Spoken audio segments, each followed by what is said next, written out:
right now we got a brand new day. You got the Aired Out podcast from Fly on the Wall Productions live on Facebook and YouTube and streamed everywhere you get your podcasts on the web at airedoutvt.com. It is National Library Outreach Day today. I guess it was formerly known as National Bookmobile Day. Why do I know this? Well, because I did a little bit of research about it this morning. That's all. Remember the bookmobiles?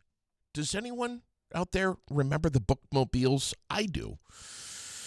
Anyway, they've been around for a long time, over 100 years, and I know there's some pretty cool. Speaking of books, some fundraisers going on over at Berry City Elementary School. Posted it up this morning, so help those kids out if you can.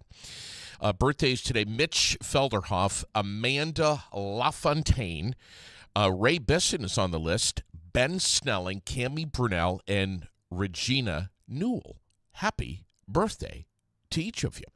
We're looking at another cloudy and cold day today. Heard so much bitching and moaning yesterday about the weather. I share that with you. I share that frustration with you. I'm done with the cold and the wind. Ready for some warmer weather. It looks like it's coming soon, though. And the R word, rain, is in the forecast. Highs today in the, are you ready for this? Lower to mid-30s for the high. Tonight, clear and cold, 15 to 20. Hang on. Sunshine in the morning at least, then clouds for the afternoon tomorrow, 45. We're going to rebound here very slowly. Friday, we're looking at clouds, some morning flurries, lower 50s by Friday, which will be a nice bit of relief. Weekend, not too bad. A little milder, 40 on Saturday, cloudy skies. A little bit of wet snow and some rain mixing in. How much? Don't hold me to this. Don't say, JD told me 1 to 3. I heard it on the Aired Out podcast, 1 to 3 inches, because it depends on where you are. You could get a dusting. You could get 3 inches, especially if you have, Sheffield Heights. Be careful driving up there. And then Sunday, cloudy start, some late afternoon sunshine, and 55 degrees. I'll tell you why today's a great day, even though it's freezing out there. Wellness Wednesday over at the WellSpace Building, 23 Summer Street, right here in the Granite City. It is hosted by Washington County Mental Health. It is free. It is open to the public. They've been doing this the first 3 Wednesdays of every month. It's from 4:30 to 7 o'clock. If you haven't been yet, you want to try out a Swedish massage, maybe some Reiki, some sound healing. Heather and I were talking about this at great lengths the other morning, Monday morning, as a matter of fact. It's over in her office over at WellSpace. It is the place to go on a Wednesday. Just trust me on this. 479-4055. You can leave your wallet at home, but that's the number to call to set up a, kind of a time slot reservation. That's what I'm trying to say. For a massage, chair massage, table massage, you name it. Walk-ins always welcome for the acupuncture and acupressure, a little bit of mindfulness meditation. Who doesn't need that? Everyone does. Again, everything free. Make plans now. It is this afternoon starting at 4:30. And yes, as we wrote this morning on our Facebook page, you deserve this. So take advantage of it. Forecasted washouts push the Northeast Classic to Friday and Saturday, April 18th and 19th. That's the headline that I got, along with so many others yesterday. And Stephen Donahue is going to be joining us shortly this morning to talk about that. Facebook question of the day. There's this new survey out on digital clutter, and I found it very interesting that the average American has just over 1,000 unread emails, 1,044 to be exact. And I'm one of those Americans. I've got well over that. And I know it's very sad. 12 unread text messages. This is the average. 12 unread text messages. I've got more than that. 17 unread social media notifications. Don't have that one. But still, this is the average American. And to be clear, that is those were unread emails and texts. Not unanswered. Just totally unread, which is different, kind of. But either way, it's obviously, clearly something that many of us have little time or energy for. So, and I'm asking you this morning, if you had a full day to do nothing but read, delete, and or respond to emails and texts, would you take the opportunity to catch up? Would it depend on how the weather is? If it was a crappy day, you could stay inside and do that all day? Would you do it even if it was sunny and beautiful out? I don't know. On the ice last night, Bruins skate past the Devils 7-2. Celtics squeaked by the Knicks 119-117, the final. NASCAR heads to Bristol this weekend. There's a lot of stuff going on. Vermont news. Here we go. Buckle up. Vermont State Police say they are continuing to investigate after a hoax threat that targeted about a dozen schools across the state yesterday.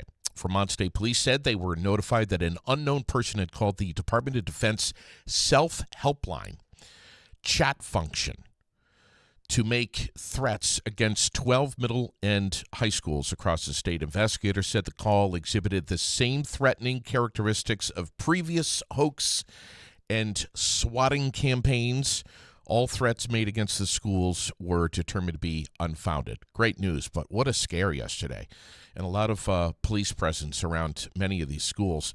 The Vermont House is wrapping up work on their education reform plan, with most details finalized ahead of the full House vote later this week. The proposed legislation includes a foundation formula for education funding, a study to consider redrawing district lines, and updates to Vermont's property tax structure. Colchester police have arrested a man after reports of an armed chase outside of that daycare center on Prim Road Monday afternoon. I was talking about this a little bit yesterday. Officers were told that this guy was chasing a woman with a gun in the parking lot of a daycare center. Little Lakers Academy is what it's called. 22-year-old Robert Jenst, taken into custody, charged with aggravated domestic assault, weapons possession while committing a felony, criminal threatening, and disorderly conduct. I could probably think of a few more that we could add to that list. But then again, we're in Vermont. National headlines. The U.S., and I know my blood pressure's going up right alongside yours. U.S. is set to impose 104% tariffs on Chinese goods starting when? Today. U.S. is also going to begin collecting new country-specific tariffs from 85 other trading partners today. Watch out. 15% of our food supply here in America is imported. 15%. Doesn't sound like a big number. You watch what happens in the grocery stores. Watch what happens with electronics, clothing, the list goes on. And that's just China. The new reciprocal tariffs took place at midnight last night. So we are preparing for price increases on a wide range of goods, far beyond those items that I just mentioned. Watch what happens to produce, seafood, technology. Rising tariffs on building materials also going to be creating significant challenges for local construction companies and nonprofit organizations working to address Vermont's ongoing housing crisis. You bet Barcelona Construction and I are going to be talking about this on Friday morning. Materials like lumber, steel, glass are the concern, making it more difficult to build future projects. Apple, did you hear about this morning? Apple is considering shifting its iPhone production to India to offset tariff costs. So if you love your Apple iPhone, you might be thinking about getting a new one. You might have to dip into your life savings, what's left of it, or your 401k if it hasn't been cashed out yet already. Supreme Court on yesterday, blocking in order for the Trump administration to return to work thousands of federal employees who were let go in mass firings aimed at dramatically downsizing the federal government. The justices acted in the administration's emergency appeal of a ruling by a federal judge in California ordering that 16,000 probationary employees be reinstated while a lawsuit plays out because their firings didn't follow federal law. The effect of the high courts, going to keep employees in 6 federal agencies on paid administrative leave for now. Wow. There's a lot of stuff that's going on. A lot. It was supposed to be a huge opening weekend for the American Canadian Tour this weekend at New Hampshire Motor Speedway. The press release yesterday reads, and I got this along with the rest of you, after weather already wreaked havoc on Thompson Speedway's icebreaker, rain has continued to pester the American Canadian Tour and Pro All-Stars Series partnership, this time with the 5th annual Northeast Classic at New Hampshire Motor Speedway. Anticipated rain showers and cold temperatures have forced officials to take advantage of the pre-planned rain dates, with practice day now scheduled for Friday, April 18th, and looks like Saturday the 19th will be the green flag for the Northeast Classic.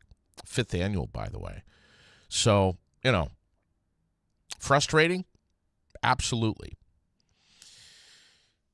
No question about it. And one driver who was looking to redeem last year's finish and now is not going to be able to get the chance to do that is none other than Little Irish himself, Graniteville's Stephen Donahue. Good morning, buddy. How the hell are you? Morning. Doing pretty good. What was your take yesterday when you got that news? Definitely a bummer, but I mean, watching the weather, obviously we all kind of knew that it was a good possibility it was going to happen. Yeah. Obviously, ACT can't control the weather, and it sucks that they had to move it, but that's all part of the game. What happened last year at New Hampshire Motor Speedway for you?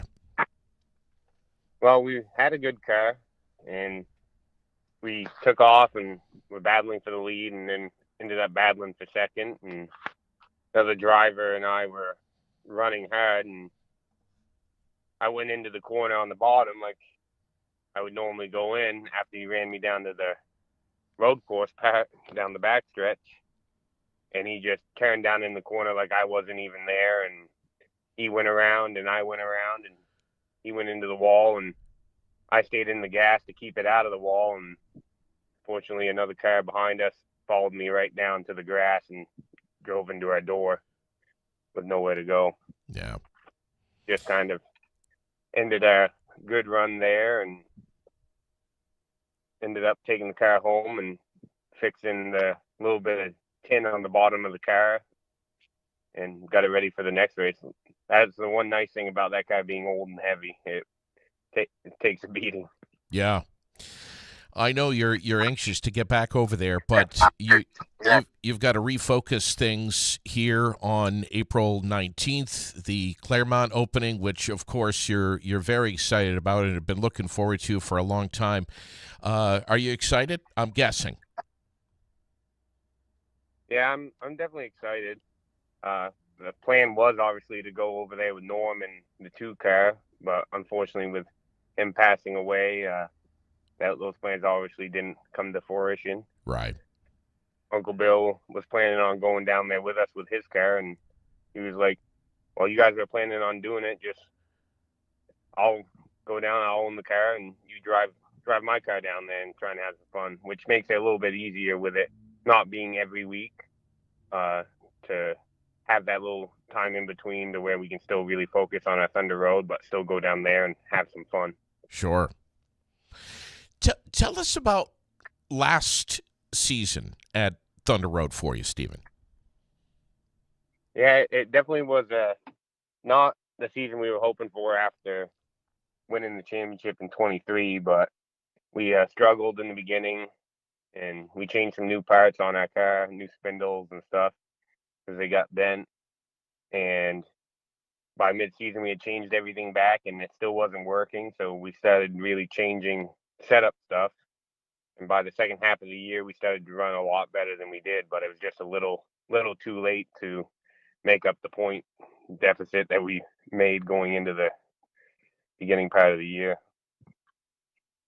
Yeah, there were a couple of rough days for you, and you know, Buzzy Fisher could capture in your eye a little bit of frustration at times. Yeah, there's definitely a lot of that this past year, and because what we did the year before, we figured would work again, and it just with the tires being different and things, the setup didn't work like it did, and it was a hard pill to swallow to get me to want to change things when the car was so good the year before. And finally, when I opened up to it, we started to make some headway, which I wish I would have just done right off and not been so hard headed in the beginning of the year. Well, you're Irish, buddy. I mean, come on. What did Uncle Bill and John say to you last season when you had a couple of rough days? They just said it's part of it, which I know you're gonna win, you're gonna lose a lot more races than you win, and you're gonna have good years and bad years. It's just keep working on it, keep going through the car, trying to find something, and every time we found something that was a little different, we change it. It just wouldn't make up all the difference, and they just said we'll get it eventually. We just got to keep working on it. Don't just give up, more or less. Yeah. Listen, I know you've got some real exciting news to share. We've all seen it on Facebook about a new sponsor. But before we go there, you were just talking a little bit ago about 2023.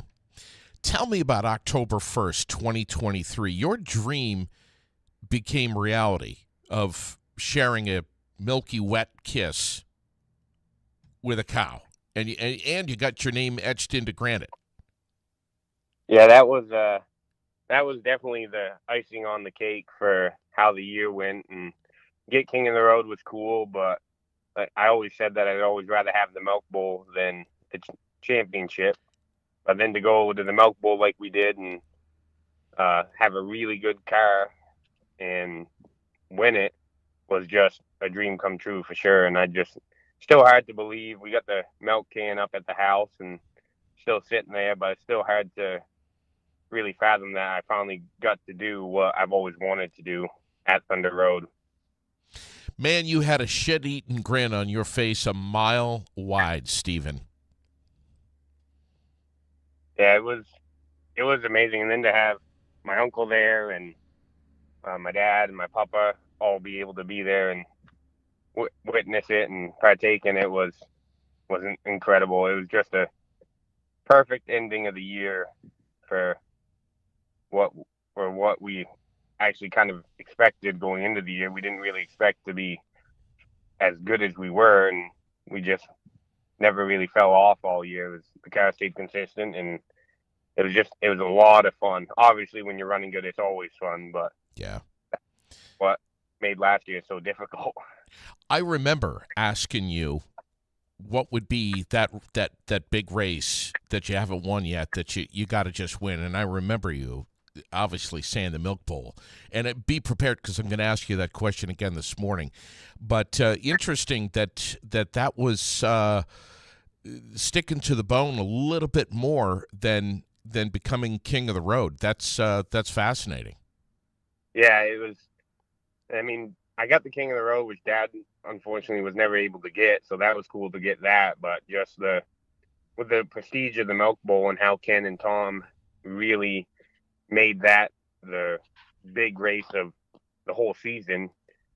Even back when like late model still did the Oxford 250, the Milk Bowl was just always something a little different, with it being basically 3 weekly races in one day, and the pushing the cars out and everyone going on the front stretch and the time trials. It's such a different race than we get to do all year, and for Pat and Chris to keep that alive, which is really, really cool. Just makes that race just so much more different for me personally. That's why it just means so much more. All right, here it comes. That question. What's that race in 2025 that you just have to have checkers? Definitely. Now, obviously, I want to win the Milk Bowl again, but the Labor Day Classic, the 200 lapper, is definitely one that I got marked specifically that I really want to put a ton of effort into to try and go and win that one. That way I got all 3 granites out on top with my name on it. To have that 200 lap race, that'll check that race off, and it'll give me my first points ACT win, which would be really good. Wow. 66th season is right in front of us. Sunday, May 4th, the 27th Annual Community Bank NA 150. I'm guessing you're going to be there for that.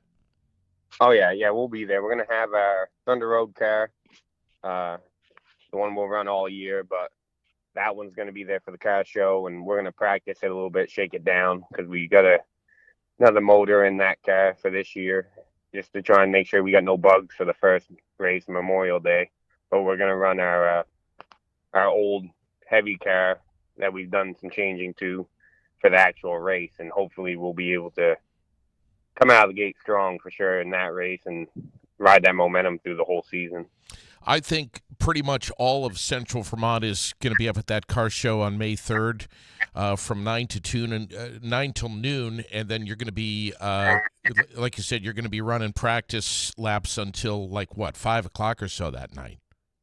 Yeah, it'll be I haven't really looked at the schedule yet for the race day, but I'm assuming that we'll probably have about 4 hours of practice between all the divisions.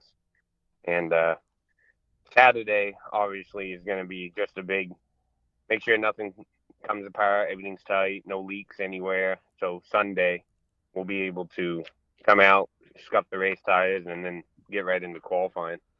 Throw some love, if you would, at those that have been turning wrenches for you, your crew as well. They've been working so hard to try to get this car ready for this weekend, which is not going to happen because of the weather over at Loudon. But yeah, man, give them some big props if you can. Yeah, definitely my father. He's been putting a lot of time into the cars this winter, and Justin Johnson, who has been up a lot this winter, working a lot on the cars. Jordan Blaze, Brian Pellegrini, my girlfriend Amber has been on, touching them up, helping change body panels and going through all the bearings. Sean Lamson's been up a lot. Rowdy Parker's been at the shop with my dad, helping any way he can. Mark Lamphy has been helping us, not so much working on the car, but he's been helping us a lot with knowledge on what to do and what to possibly change to try and get a little bit better this year. And it's just definitely been a busy winter. We got most of the body parts done on all the other cars, but then we kind of got behind on our Loudon car. So last week has been really all hands on deck until obviously the news yesterday, which now we focused on getting that car ready for Thunder Road. Sure. Sure. And April 19th at Claremont, the Claremont opening, that's going to be tremendous. And I know you're worked up about that, but listen, sponsor-wise, there are so many businesses that just love you. And I think they love you off the track just as much as they love you on the track, because you're just a good guy. You're a humble dude. But one credit union just wrote you a very nice check, Stephen. Yeah, them coming on board this year is big. With they're really excited for it, and I'm really excited for it. We're gonna have a little different looking car than we've had the past few years with it, but I'm really excited to see what we can do with them, and they're excited and all on board, and hoping we can continue to build on this for the next few years, possibly do the tour and continue to branch out with it. And your other sponsors? Yeah, with one credit union coming on, they're the main sponsor. They're the big one. They're on the hood and the quarters, and we got Prime Salon and Day Spa and Stone Service Station and McCarthy Family Maple, Lowry's Auto Sales, A&J Recycling, AB Excavation and Stonework, Aired Out, obviously. We got Precious Paws, 802 Paws, CR Barnaby Trucking, Four Seasons HVAC, Cliffhangers. We got Summer Street Tavern, and the Den sponsored us with doing our Calcutta thing. And then I got some more great sponsors for the Claremont ride, which is also one credit union, because they got a branch down there, which is very cool. Rutland Dodge, Ram, KMB Designs, Kitchen and Counters LLC, and then we got Rickland Farm Trucking, which is my business that I do all summer long, hauling material and construction things. And we got Rutledge Construction that came on board this year, which is really cool. They've big race fan, but never been on a car, so he's excited. So hopefully going to be a good year at both tracks, and as well as doing some of our ACT races that we'll do over at White Mountain and stuff. What a list. That's impressive, brother.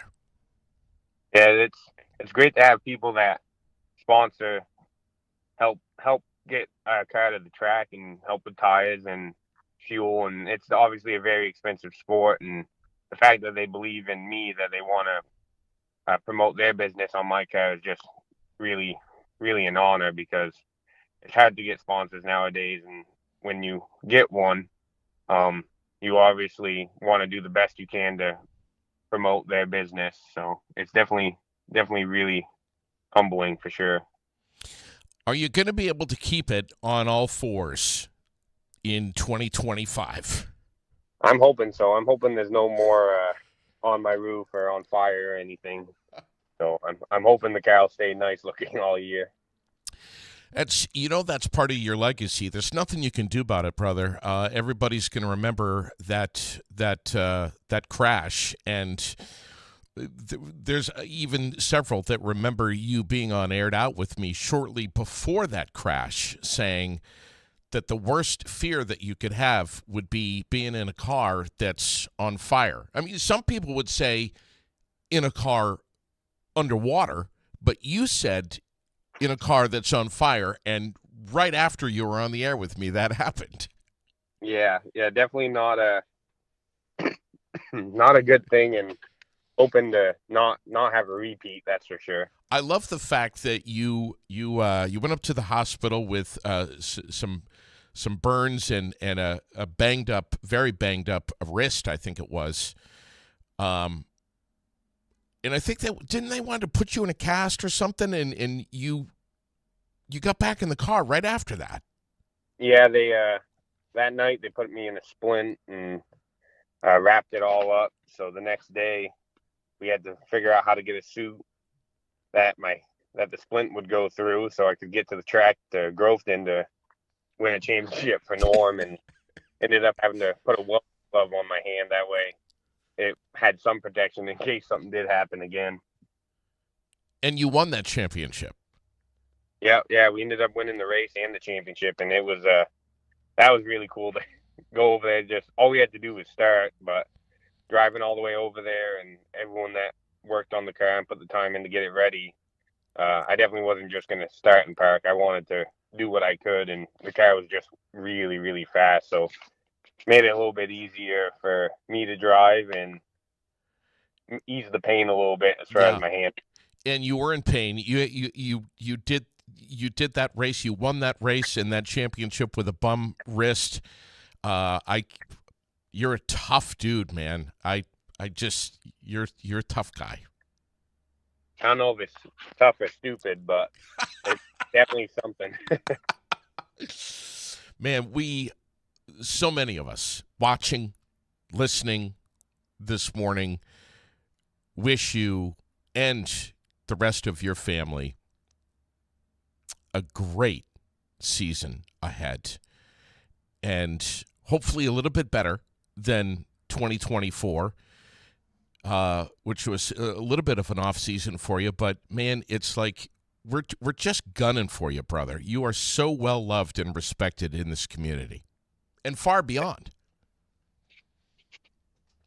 Yeah, it's hoping to definitely be a little bit better season, and hopefully make everybody proud to be wearing a Donahue shirt and supporting me for sure.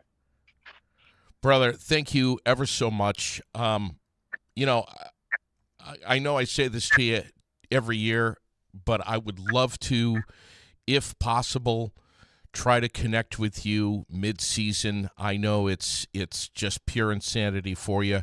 I'll reach out. I'll give you a little poke, and if possible, I'll come to you. I'll come to your garage if that's welcome. But I'd love to have you back on mid-season if we possibly can do that.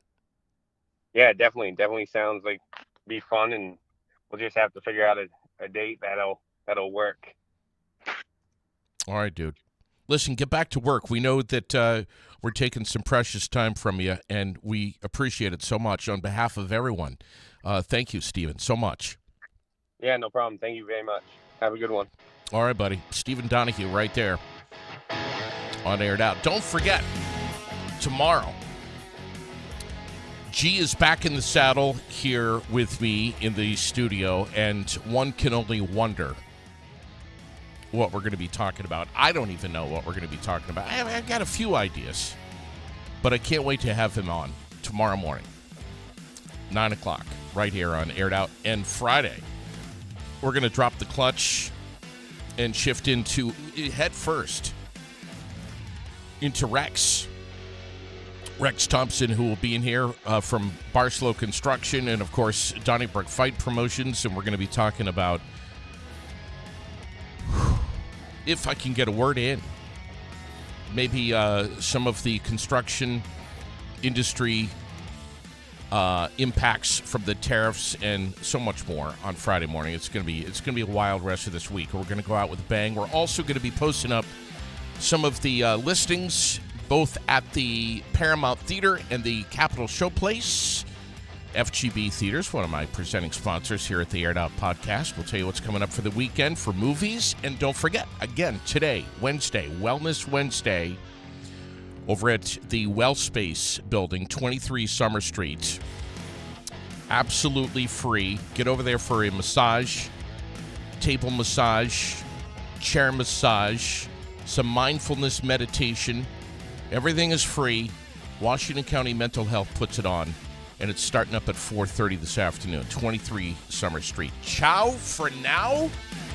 I will see you soon. Try to stay warm today. It's going to warm up very slowly Thursday, Friday. I'm keeping an eye on it. I'll let you know what's happening. Man, it was like windy as hell last night, at least at my place. I don't know about yours. It was crazy. So done with the cold. Be well, everyone. God bless. We'll catch you soon.